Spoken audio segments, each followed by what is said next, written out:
राज्याचे लोकप्रिय उपमुख्यमंत्री आणि ज्यांनी ठाण्याच्या विकासामध्ये मुख्यमंत्री पदाच्या कार्यकाळामध्ये करोडो रुपयाचा निधी दिला ते आमचे मुख्य नेते एकनाथजी शिंदे साहेब यांच्या मार्गदर्शनाखाली ते ज्यावेळेस राज्याचे मुख्यमंत्री होते केंद्र सरकारकडे पाठपुरावा केला।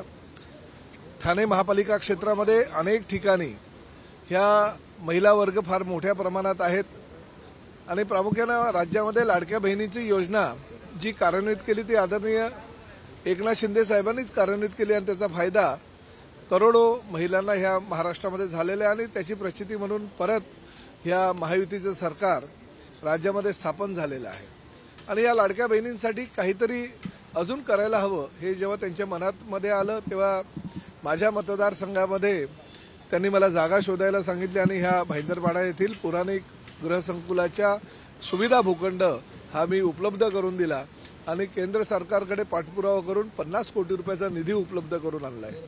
आता याचा कामाचे कार्यादेश देण्यात आलेले आहेत आणि सुमारे 9 माळ्याची ही इमारत आहे। खेराडे अँड असोसिएट्सच्या माध्यमातून ह्या कामाला आता सुरुवात झालेली आहे आणि पुढील 2 वर्षामध्ये ही इमारत उभी राहिल्यानंतर त्या ठिकाणी 400 बेड असतील। महापालिका हद्दीतील ज्या काही काम करणाऱ्या महिला आहेत भगिनी आहेत त्यांना जर कुठे राहण्याची जागा उपलब्ध होत नसेल की ह्या महापालिका हद्दीमध्ये मी काम करते परंतु मी राहायला लांबच्या कुठे खेड्यापाड्यामध्ये राज्यातील ज्या ठिकाणी राहण्याची व्यवस्था वगैरे नाही अशा ठिकाणी मी माझं सगळं शिक्षण वगैरे घेतलेलं आहे कामाला मात्र इकडे येते आणि त्यामुळे आयटी पार्क असू द्या किंवा इतर कुठल्याही चांगल्या ठिकाणी ती महिला भगिनी आमची काम करत असेल तर तिला राहण्याची व्यवस्था ह्या महिला वुमन्स हॉस्टेलच्या माध्यमातून होणार हे केंद्र सरकारची ही योजना आहे। राज्य सरकारनं त्याला मान्यता दिलेली आहे आणि राज्य शासनाकडे हा निधी वर्ग करण्यात आला। त्यामुळे ठाणे महापालिका क्षेत्र हे पूर्ण एमएमआर क्षेत्रातील पहिलं अशी महापालिका आहे ज्या महापालिकेच्या माध्यमातून पहिलं हे वुमेन्स हॉस्टेल होते आणि महायुतीचा हा प्रयत्न आहे, सरकारचा हा प्रयत्न आहे, माननीय मुख्यमंत्री आणि दोन्ही उपमुख्यमंत्री आणि खास करून एकनाथ शिंदे साहेबांचा हा प्रयत्न आहे की आमच्या राज्यातील महिलांना जेवढं काही योगदान ह्या वेगवेगळ्या कामाच्या माध्यमातून देता येईल तेवढं योगदान द्यायचं आणि त्याची प्रचिती म्हणून ठाणे महापालिका क्षेत्रामध्ये हे पहिलं वुमन्स हॉस्टेलची निर्मिती होत आहे।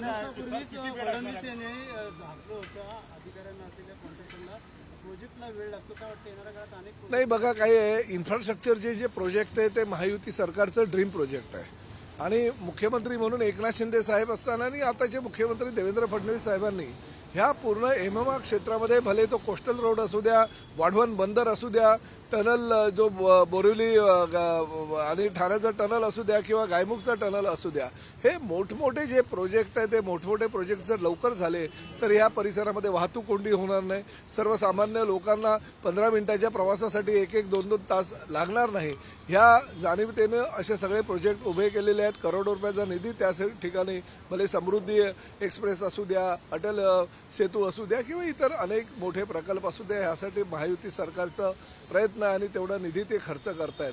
त्यामुळे जर अधिकाऱ्यांच्या माध्यमातून ते प्रोजेक्ट जर लवकर होत नसेल त्याला चालना मिळत नसेल तर मुख्यमंत्री म्हणून किंवा उपमुख्यमंत्री म्हणून शेवटी आमची म्हणजे भागदौड जी आहे ती कितपत चालणार त्यामुळे अधिकाऱ्यांनी सहकार्य करायला पाहिजे असं माननीय मुख्यमंत्र्यांचं मत आहे आणि त्यांनी तंबी दिलेली आहे सगळ्या अधिकाऱ्यांना की प्रोजेक्ट जे आहेत ते सगळे वेळेवर पूर्ण झाले पाहिजे आणि सर्वसामान्य लोकांना जनतेला त्याचा फायदा व्हायला पाहिजे।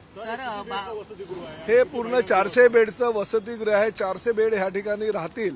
गरज पडल्यात आणखी त्या ठिकाणी बंक बेड आम्ही उपलब्ध करून देऊ आणि ह्या सगळ्या जे हॉस्टेल आहे त्या हॉस्टेलमध्ये जसं एखादा वसतिगृह सिस्टर्स म्हणजे नर्सेस जे असतं त्यांचं असतं किंवा कॉलेजमध्ये शिकणाऱ्या काही मुलींचं वसतिगृह असतं तशाच पद्धतीचं हे महिलांचं वसतिगृह असणार आहे आणि ज्या महिला ज्या काम करणाऱ्या महिला आहेत त्यांना ह्या वसतिगृहाचा लाभ घ्यायचा असेल त्यांनी त्या वसतिगृहाचा लाभ घ्यायचा आहे। स्थानिक स्वराज्य संस्थेच्या निवडणुका पाहता भाजपने प्रभारी जे जाहीर यादी केलेली आहे गणेश नाईक ठाणे जिल्ह्यासाठी प्रभारी आहेत पुन्हा एकदा बरोबर आहे ना। आता बघा तुम्ही मागची जर पार्टी पाहिली तर त्या ठिकाणी बघा एक मुख्य एकनाथ शिंदे साहेबांचं पहिलं नाव आहे, कारण त्यांच्याच माध्यमातून हा प्रकल्प उभारला आहे. परंतु गणेश नाईक साहेबांनी माझं नाव, मंत्री ह्या जिल्ह्याचे आम्ही असल्याकारणाने त्यांचं नाव असतं, आणि ज्या जिल्ह्याचा मंत्री त्या जिल्ह्याचा प्रभारी असं सूत्र आहे.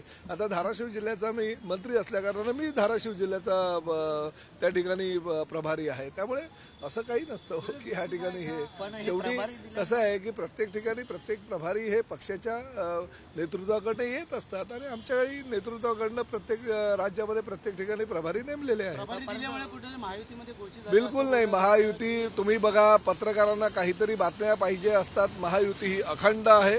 महायुती म्हणजे एकनाथ शिंदे साहेब, देवेंद्र फडणवीस साहेब आणि अजित पवार साहेब हे फेविकॉलचा जोड आहे.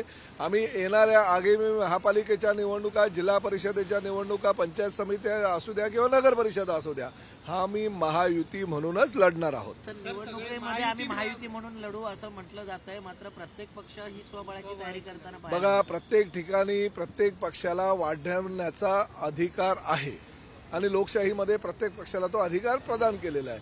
त्यामुळे ठाणे महापालिका क्षेत्रामध्ये फक्त आमचाच पक्ष वाढेल, दुसरा कुठलाही पक्ष वाढू नये अशी जर भूमिका कोणी घेतली तर ते अयोग्य आहे.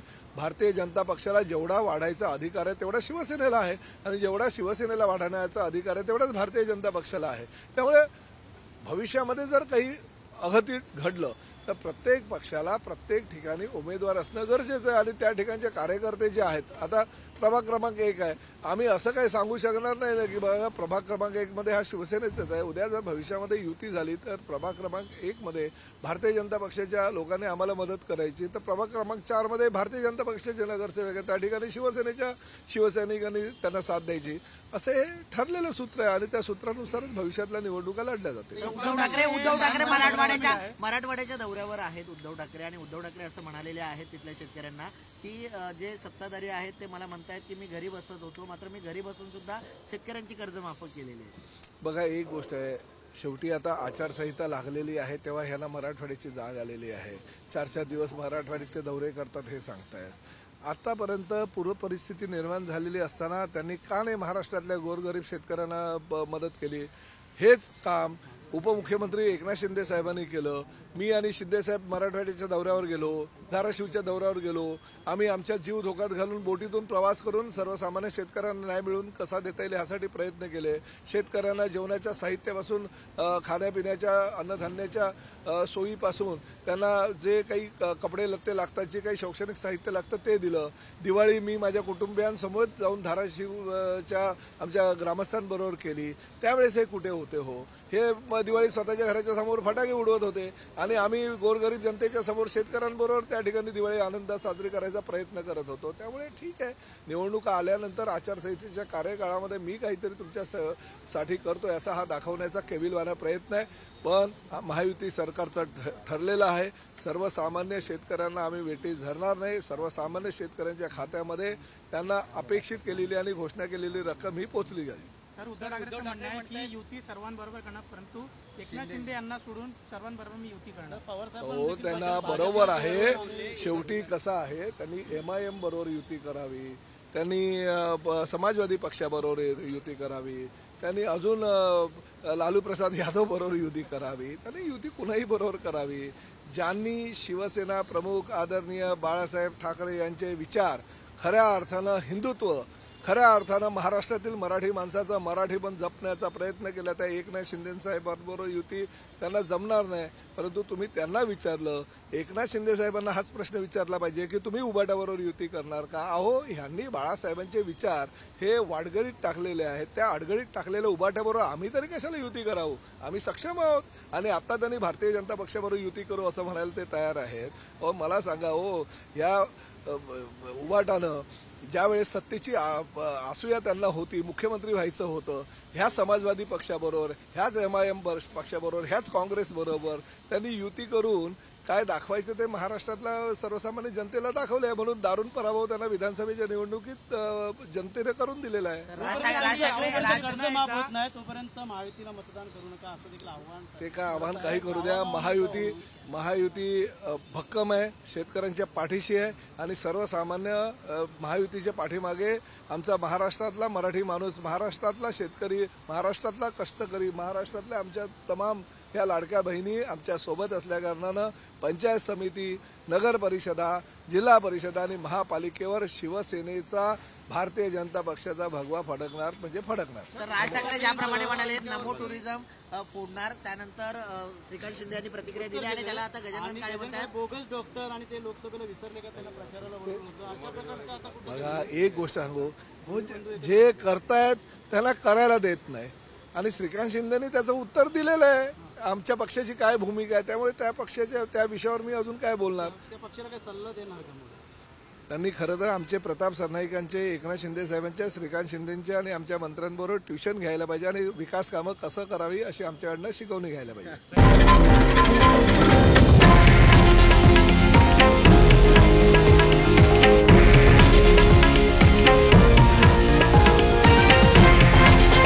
हे आहे देशातील नंबर 1 न्यूज नेटवर्क आणि आपण पाहत आहात TV9 मराठी, एकमेव.